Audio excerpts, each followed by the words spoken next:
Okay, let's roll. Hi, everyone, and welcome to Exodus's second quarter 2025 earnings call. I'm your host, Elizabeth Shores, and with us today are Exodus's co-founder and CEO, JP Richardson, and CFO, James Garnetsky. Now, during today's call, we may make forward-looking statements. The company cautions investors that any forward-looking statement involves risks and uncertainties and is not a guarantee of future performance. Actual results may vary materially from those expressed or implied in the forward-looking statements due to a variety of factors. These factors are described in forward-looking statements in our earnings press release and our most recent Form 10-Q filed with the Securities and Exchange Commission, available on the investor relations portion of our website. We do not undertake any obligation to update forward-looking statements. And you can feel free to visit our social media accounts on X or Reddit to submit any questions you may have about the quarter for our investor relations team after our call. So with that, our CEO will discuss the quarter. Take it away, JP. Thanks, Elizabeth, and thank you everyone for joining us today. Q2 was an energizing quarter. We're building tools people love, expanding our reach, and living our mission every day. Exodus posted $26 million of revenue this quarter. That's 16% year-over-year growth, driven by continued use and adoption of our products. We released an update to Exodus Mobile that's getting amazing feedback, and Exodus is working hard to remove crypto's pain points, like seed phrases, crypto addresses, and all of the confusion across blockchains, or even different layers of a single blockchain. Because at the end of the day, consumers don't care if their dollar stablecoin is on Solana or Ethereum. They just want it to work. We've designed Exodus to feel like the best consumer apps people already trust, but powered by decentralized infrastructure under the hood. It's fast, intuitive, and self-custodial by default, meaning that behind every tap is a direct path to ownership, whether it's dollars, Bitcoin, or beyond. That's exactly the kind of experience we think can elevate crypto fully into the mainstream. Similarly, our business partners are picking EXOSwap because it just works. Our exchange aggregator plugs in cleanly to deliver deep liquidity across chains. Two more EXOSwap partnerships became active this quarter, along with a new signing bringing our total active partnerships to 9 with 14 signed partnership agreements. And this morning, we announced that we entered into an integration agreement with Consensus to bring EXOSwap's bridge functionality into MetaMask. This partnership will bring our swap tech to millions of consumers worldwide. EXOSwap is one of our most scalable growth engines. It monetizes flow at the protocol level while solving real pain points for partners, such as liquidity fragmentation, UX friction, and speed. Now, regarding our on-ramp product, ExoPay, we launched ExoPay in May of this year, serving customers who buy and sell crypto directly within the Exodus mobile wallet. ExoPay makes us the first self-custodial wallet with native on-ramping. You can go from zero to crypto right inside Exodus with no handoffs. ExoPay currently supports popular cryptocurrencies, including Bitcoin, Ethereum, USDC, and even Dogecoin. Customers can make purchases using Visa, MasterCard, Apple Pay, or Google Pay, all in under 60 seconds. So through ExoPay, Exodus offers a seamless crypto buying experience for customers that maintains all of the benefits we know and love through self-custody. I'm extremely proud of how our team combines innovation with a seamless experience. I'd like to now spend some time discussing recent industry trends. First, as I'm sure you've noticed, many crypto prices reached all-time highs, while deal activity in our industry continues to gain steam. The price of Bitcoin increased 30% in the quarter, while Ethereum gained 36% and Solana increased 24%. These higher levels continue to contribute to our business momentum. Shifting gears, the regulatory tone in the United States has shown massive improvement. For example, I was at the White House to watch President Trump sign the Genius Act into law, which relates to payment stablecoins and payment stablecoin issuers. That act gives our industry clear definitions and a regulatory environment that respects innovation in digital assets. As a company born in Nebraska with global operations, we have long advocated for regulatory frameworks to protect consumers while allowing innovation to thrive. The Genius Act, which has already passed, along with the Clarity Act, which is yet to pass, reflects a shift in regulatory perspective. Policymakers are finally starting to view digital assets as core infrastructure. The Clarity Act also brings optimism for a more transparent and less cumbersome regulatory framework. I'm very grateful for the administration and Congress who listened and solicited feedback from our industry while crafting this legislation. We're encouraged by the direction in Washington. The current policy tone is finally aligning with how we've built the Exodus platform from day one. As part of our ongoing efforts to be digital asset innovators, we've partnered with Superstate to bring our Exodus common stock token to Solana next, while also setting the stage for it to exist on Ethereum and other blockchains. This action aligns with a few beliefs we hold. The belief that all stocks will eventually be tokenized, as well as our belief that tokenized stocks will offer on-chain voting and even on-chain dividend payments. It reflects our belief in a multi-chain future, with tokenized assets existing across multiple blockchains. Just like stablecoins such as USDC exist across Solana and Ethereum and many other blockchains today. It's going to happen with tokenized stocks, and it starts with us. Now, for me, one of the highlights of the quarter was Bitcoin 2025 in Las Vegas. It was awesome to connect with so many of you on this call. It's amazing to see and hear from the crypto enthusiasts from all over the world.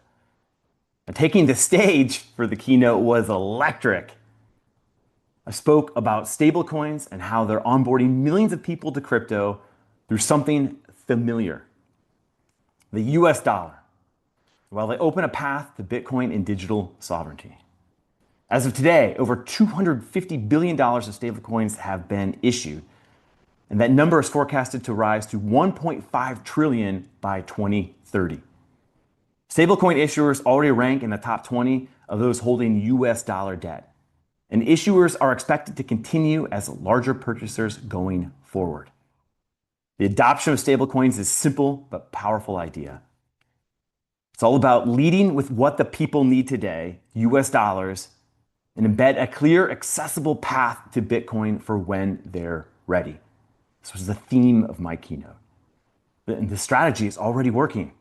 For many people, particularly those in high inflation or unstable economies, Exodus is that bridge. From local currency to dollars and eventually digital sovereignty. Our role is to make that transition seamless. Again, that means stripping away all of the technical friction. No seed phrases, no blockchain jargon, and no complicated wallet setups. It should be as simple as sending $20 to your family, or buying groceries, or even saving for your future. Behind the scenes, every dollar in Exodus is one swap away from Bitcoin. That's the long-term vision, and it's one we're already delivering on today. Let's shift and talk about the team for a moment. There's never been more energy inside Exodus as we chase big ideas and solve real problems.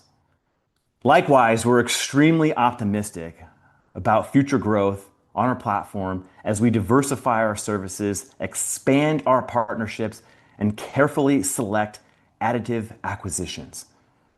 Our roadmap is clear and the team is moving fast. To our team, you're building something extraordinary. To our customers, thank you for trusting us with your digital lives. To our investors, thank you for backing a vision that's bold, needed, and working. We can't wait to keep showing you what's next. Now, I'm going to turn it over to James to review our finances. James? Thank you, JP. With that, let's jump into the financials. In Q2, revenue was nearly $26 million. This represents a 16% increase year over year. This growth was driven by steady engagement across the Exodus wallet ecosystem, along with rising momentum in digital asset markets as macro sentiment started to improve mid-quarter. Total swap volume for the quarter reached $1.38 billion, supported by renewed volatility and broader market activity. Exchange aggregation continued to play a major role, accounting for 91% of total revenue, while EXOSwap, our exchange aggregator product used by our partners, such as MetaMask, referenced earlier by JP, that contributed 15% of quarterly volume and 10% of revenue. Now to talk about some unique items that we had in Q2. Let me just add a little bit of color on those. So first of all, we made some outsized investments in marketing in Q2. We had total marketing and event spending reaching $7.3 million. Now, this was driven by our Bitcoin Las Vegas sponsorship and also increased App Store advertising. I would just want to highlight that we do not expect sponsorship or advertising to be at these levels in Q3. We also had $1.2 million in costs associated with our mergers and acquisition efforts. M&A remains an area of opportunity for Exodus, and we continue to see costs associated with our efforts in Q3. Another expense we incurred is related to a proposed settlement of an outstanding legal matter with OFAC. Due to the expense associated with this matter becoming probable, we accrued approximately $2.6 million in expenses. However, while probable, the agreement is still subject to final approval, which we do expect to see in Q3.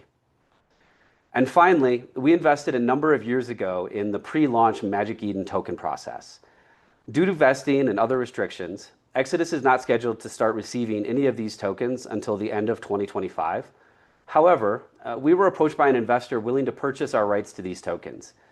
We elected to sell half of our allocation for $2 million, which more than covers our entire initial investment of $400,000, and we still can capture the potential upside from the remaining half of our tokens as they vest in the future.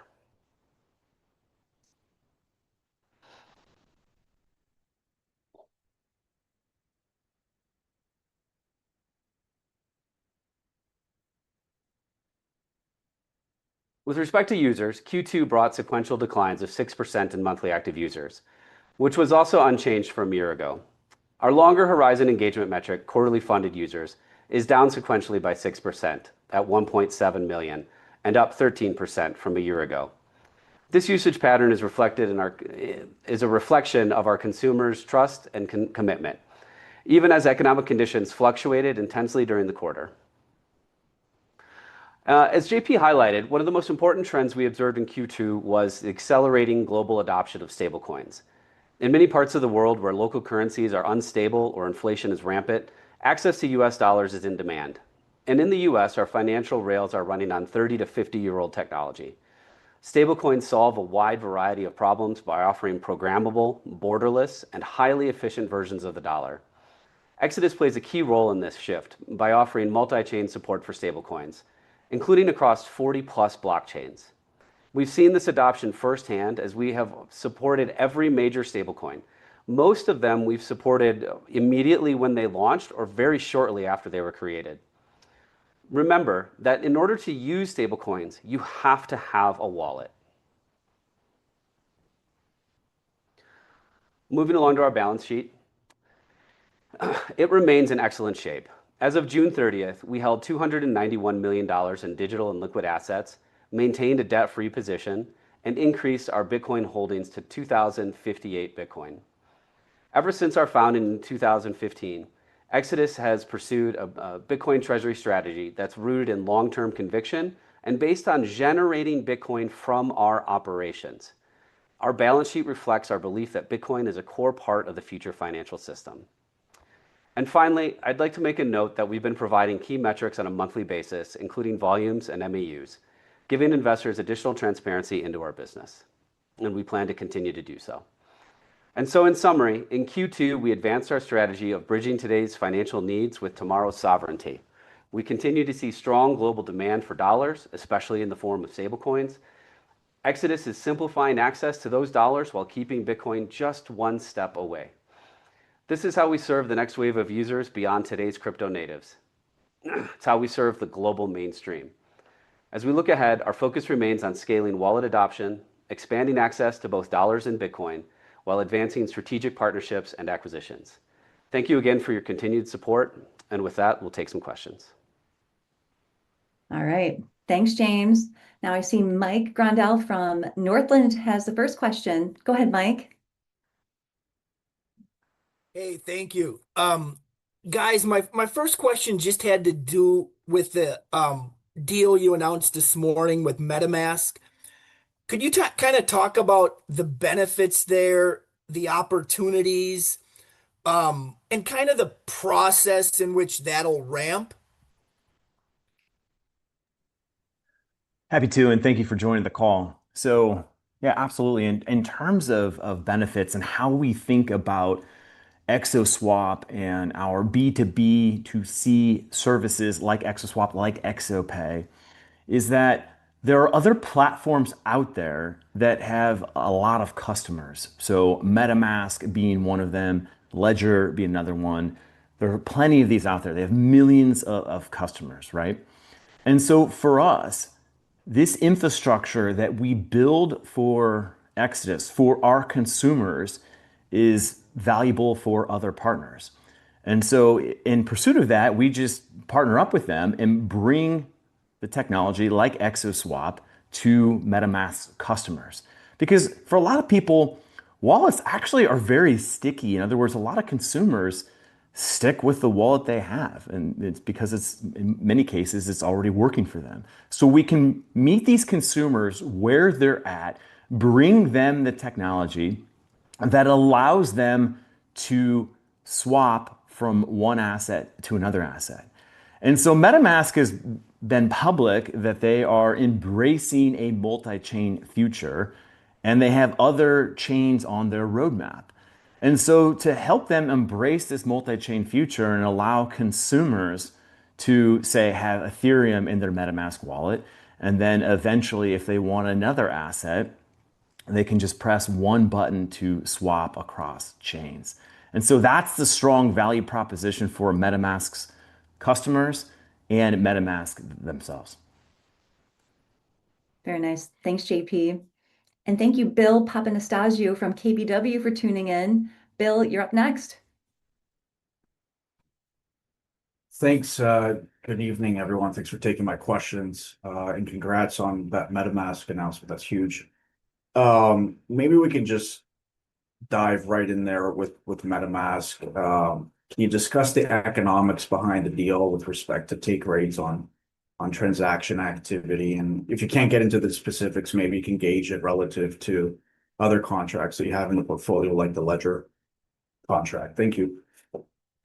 Yeah, and you're absolutely right, Bill. We are not able to get into the exact details of that. I think that to add just a little bit more color around MetaMask in specifically, they're obviously very large. So I believe you're generally correct to put them kind of in that Ledger bucket. But I think that they are also extremely unique in that they're not as multi-chain from the get-go as Ledger was. So as JP mentioned, there is going to be a lot of value add that we at Exodus here. I am guilty sometimes of making multi-chain sound easy. when actually it's very difficult. I guess I can do that since I'm not the one actually doing the programming. But the point of that is it's actually quite challenging, and we are there as a resource. I mean, we believe the world will go multi-chain, so we are there to add that value to companies like MetaMask as they go through this journey. And with that, I think, in terms of timing, as MetaMask announces, they have, as they get more transparency into their roadmap and their chain, and as they launch new chains, I think I would just say that just expect us to be there with them. We can't really talk about, anything that they haven't necessarily made public yet, unfortunately. I want to hit on that a little bit more. As James mentioned that the aspect of multi-chain is incredibly difficult, or more difficult than one might expect. And that's absolutely true. And especially when it comes to ExoSwap, when a consumer wants to swap from one chain to another chain, just routing to different providers, finding the best pricing, and just to get it really working seamless so that the consumer can just think like, hey, I have an asset on Ethereum, now I want an asset on Solana. That's really difficult to pull off. And so I think there's going to be more and more platforms embracing a multi-chain future. And I think this positions us quite well to help them as they embrace more chains. Right on. Thanks, JP and James. And Ed Engel is here from Compass. Go ahead, Ed. Hey everyone, this is Abdullah Dilaver. I'm Ed Engel's associate. He's actually on a plane right now that was delayed, unfortunately, but I have a few questions on his behalf. So the first one, can you just talk a little bit more about your thinking behind the mix shelf you filed in May? Was that intended for anything specifically, or was that just to like keep your options open? Can you expand on that a little bit, please? Yes, it is. Generally, it is a keep our options open, opportunistic. There's definitely things that we have on our mind, but I think that the message, since we have not taken anything down yet, I think the message should be that not only is it going to be opportunistic, but we are going to be. I'm trying to think of the right word here. We're going to be deliberate in how we approach those different opportunities. Yeah, I think that's just really critical to highlight. Like, instead of just thinking like, okay, we're going to need a source of capital, and then when we need that source of capital, then go through the process of filing for the shelf and all the regulatory approvals. Just having it ready to go gives us so much more flexibility for that event to when we might want more capital. Right on. And Kevin Deedy from HC Wainwright is also here. Go ahead, Kevin. Afternoon, James. JP, thanks for having me on. Great to talk to you again. Congrats on the quarter. Listen, a little more insight on MetaMask. This chain's notorious for not supporting Bitcoin. ExoSwap obviously does. Meanwhile, MetaMask does support, as far as I could tell, swaps between Solana and other ERC Ethereum-based tokens. So maybe offer a little insight on how and specifically where you're providing value for the consensus folks on MetaMask. There's a number of different areas. So as mentioned, a cross chain is going to be really important, and being prepared for them as they add more chains. So that's the first aspect. The second aspect is that since ExoSwap routes to many exchange API providers, this allows the consumers of MetaMask to get the best experience, whether that's based on pricing, speed, or reliability. That's what it comes down to. It's just giving the consumers the best experience. On top of that, there is no other swap provider that provides any sort of back-end analytics to give a sense of what's being swapped, and what's popular, and providing real-time insights on what's happening with their swaps. And ExoSwap provides all of these things. And so this is why MetaMask and others are really excited to use it. Thanks, JP. And thank you, Andrew Hart from BTIG for being here. Andrew, you're up next. Hey, thanks for the question. James, one of the comments you made was a little bit of an uptick in M&A activity spend. So I'd be curious kind of what you're seeing in the market and what type of deals you want to look at. Are you enhancing the product portfolio and capabilities? Are you looking at acquiring customers? Just kind of if you could help bucket us some of the things you're looking at in M&A would be really helpful. Thank you. I think the good news there is that there are a lot of different opportunities, and so the team, as you can see by the expense, the team is very hard at work and building a robust acquisition pipeline. In terms of specifics, obviously, we can't go into any specific company or too much detail to give anything away. But I think what I could say is that we have opportunities of various sizes and various different product sets. The general focus is going to be on product. What can we add to our system that accelerates a certain area of our roadmap or adds functionality or does something else to improve the consumer experience. But that's going to be step one is very strategic, and then I would never say never on buying someone with customers, but that is not necessarily our top priority. Thanks. I want to add to that as well and this is public, of course, and we talked about it in previous earnings calls, but we put an offer in for an Australian on-ramp company, and part of the process there and thinking there was that we would, in part of acquiring that company, that we would also get change of control rights on the licenses. That opens up more jurisdictions to provide better consumer experiences to customers all around the world. So that's another aspect and how we're thinking about it. Really helpful. Thank you. Thanks, you guys. And we'll circle back to Kevin Deedy. You have another question?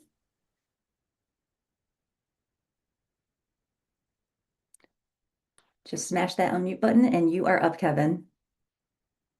Thank you. Thank you, Elizabeth. Appreciate being able to come back and chat with your guys. Curious on the Superstate arrangement, JP and James, how will that trade versus stock on a regular stock exchange? Given I'd understand, right, crypto 24/7, 365, how do things normalize, say, Monday morning when the exchange is open? Just maybe give me a little insight on how you see it playing out. Yeah, no, to be very clear, this all assumes regulatory approval and involvement from the SEC, just to be very, very clear on that.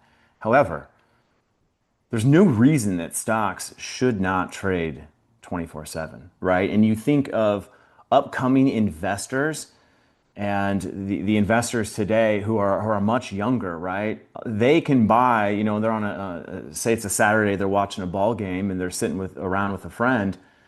They can go buy Bitcoin or Ethereum, no problem. And the fact that they can't do that with, some blue chip stocks like Tesla or Apple or, someday even our own stock is a problem. And so we want to build that future. And so in partnering with Superstate, we see a future where stocks trade exactly or very similarly to how you might see assets trade on a decentralized exchange or automated market maker.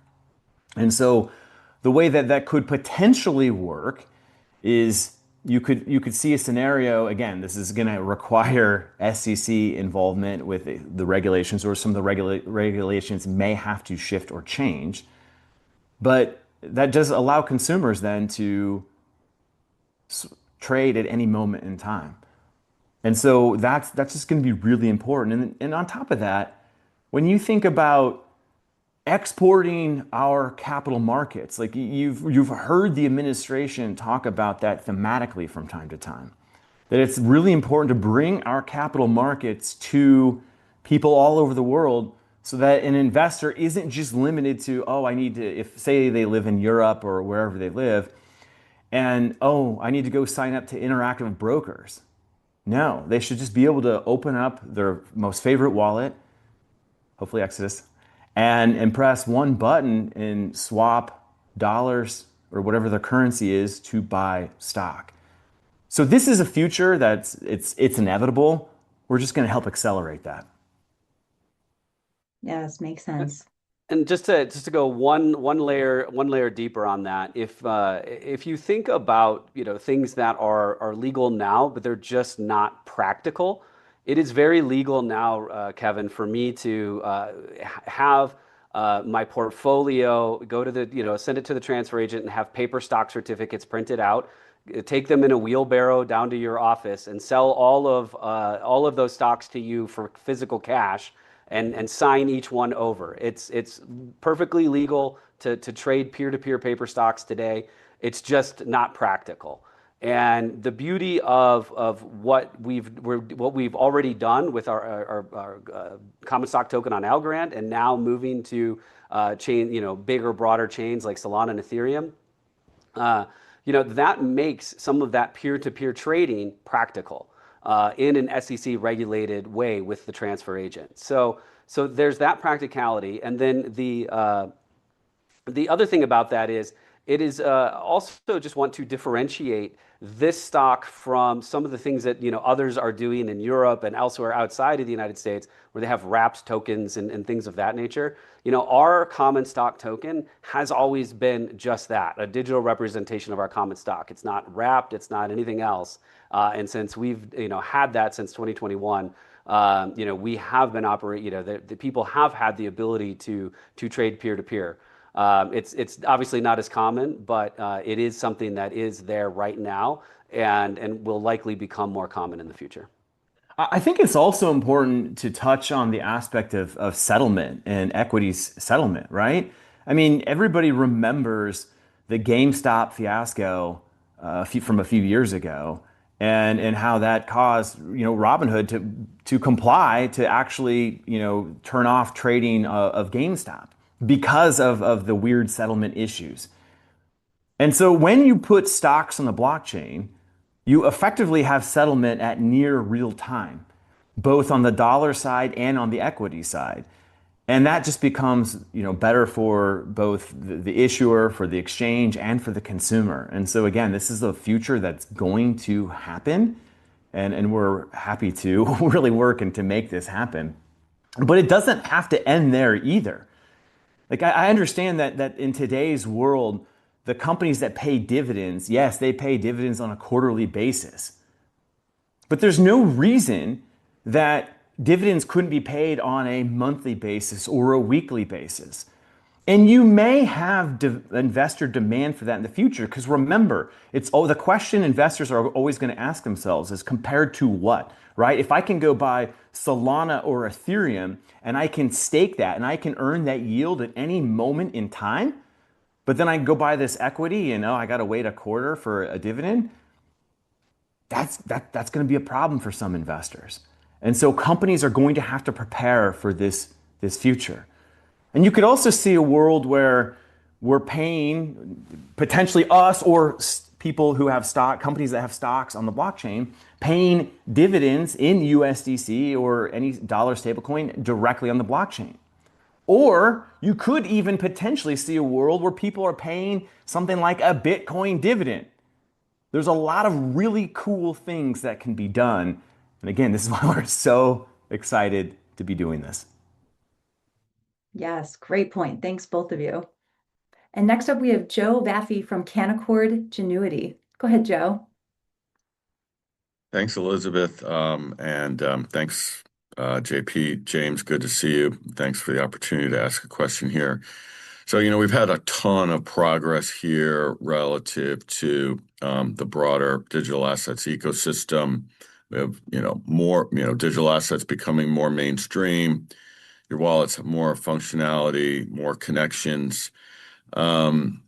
Just wondering kind of where we stand at this point on more customer acquisition and the strategy to kind of grow that wallet base here over time. It does feel like you said, JP, these wallets are sticky. We're in a little bit of a land grab probably relative to, people getting their digital wallets and then using them.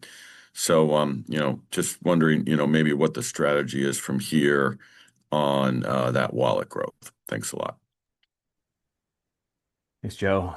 So in the short term, and by short term, I'll just kind of pin that, say the next, let's say two quarters or so. The strategy for growth really comes down to growth through partnerships and the audience that these partnerships carry. That's the short-term growth. Now, long-term, Exodus Mobile especially, is a phenomenal product. And we think there are really key ways that we can double down on our existing customer base and attract even new customers to solve problems that haven't been solved yet, that we think we can do a much better job than whatever anybody else is doing. So I think beyond 2 quarters, you will start to see some of that play out. But you can start to see some of it play out today when you open up Exodus, and you can see it to start to change. It looks a lot better, it's a lot cleaner, it's faster, and it delivers more satisfaction to those that are using it today. And so again, in the future, you're going to see things that are way cooler, but we'll come back to that in a couple, maybe at least 2 quarters or so. Yep, can't wait to show that off. And looks like we have Bill Papanastasiou from KBW back. Floor is yours, Bill.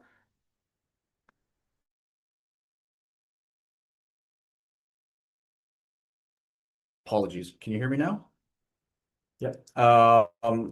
Thanks for taking a second question. Are you able to share some color on how the ExoSwap integration will sit on the MetaMask app? Obviously, this is a unique product given the wider token trading capabilities that you're providing to MetaMask. So is this going to sit within the general token trading button or function, or is it going to be separate? And will there be a promotional campaign following the launch? Thanks. Yeah, so as far as the actual integration goes, we won't ultimately discuss what's going to happen because a lot of that's going to be up to MetaMask. But you can conceive of it be in a way similar to how we do it at Exodus, and it's just one seamless experience to swap from any asset to another asset, or very similar to how Ledger themselves has done it, because that ExoSwap is live in Ledger today. So you could think of it like that, and so again, but that's ultimately going to be decided by MetaMask.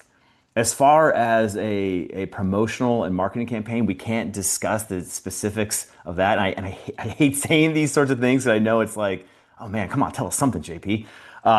But so we can't discuss the specifics of that, but that's definitely going to be on our radar for sure. Mm-hmm. Thank you, JP. I think the only thing I would add is that MetaMask as you can imagine, having built a product as successful as theirs, they are much like Exodus in that they are very concerned and concentrate on the user experience. So I think it's fair to say that however that they integrate ExoSwap and cross-chain swaps in general in their platform, they are going to do everything they can to maximize their underlying user experience. And I think that fits very well with not only Exodus and the way we work, but also ExoSwap. So it really will allow them to maximize that user experience. Mm-hmm. Thank you, James. And thank you, Andrew Hart from BTIG, for popping back in. Love to hear from you again. Go ahead. Just following up on one of the earlier questions about marketing and kind of future growth. Curious kind of the returns you've seen from kind of the uptick in marketing on actually branding of Exodus in the past couple of quarters here. And how could it maybe look different when you think about it longer term, JP, about how you want to drive active users to the platform? Thanks. Great question. And just I'll be candid here. I think that the marketing spend for this last quarter hasn't yielded the results that I would like to see, specifically to some of the big partnerships related to some of the conference spends. We like to really bet on big, bold, and new ideas, and we understand that from time to time, things don't always pan out because, say, if you're hosting a conference and you want to have, say, a big guest, and things are going to change because of that big guest may have schedule changes or doing really big things. Again, I wish I could go into detail of what that means. But we will make bold bets. Like I'll go back to the crypto ball, the inaugural crypto ball in January of this year, and so that itself, like that one in particular, I would say we got a lot of feedback about how Snoop Dogg is in TMZ and you can see the Exodus logo right behind his head, and a lot of people are like, oh yeah, Exodus, oh yeah, whoa, wow, Snoop Dogg, Exodus. So things like that become really interesting. But at the end of the day, what's most important for us is providing a great customer experience and finding the right customers that are going to use and love the product. But for us, we're not just going to stop at, this is great. We have millions of customers. That's awesome. But we all believe that as cryptocurrency becomes more useful, as stable coins start to perpetrate all across the world, and as more and more governments and jurisdictions around the world embrace cryptocurrency, embrace stablecoins, we are going to be poised to benefit from these trends and be able to position ourselves as a way to create great consumer experiences. So, of course, we're not just resting on, oh, great, we have millions of customers. That's cool. To steal the line, from the Facebook movie, right? It's cool. It's 1 billion customers. So that's how we ultimately think about it. And again, our path to do that is through both great product and great marketing. Well said. Thank you, JP. And those are all of our questions for today. So thank you, JP and James, and all of our analysts for joining the call. And for everyone else listening, you're encouraged to visit our social channels on X or Reddit to submit any questions you have for management about this quarter. Our investor relations team is standing by. So thanks again for joining us today, and we'll see you next quarter.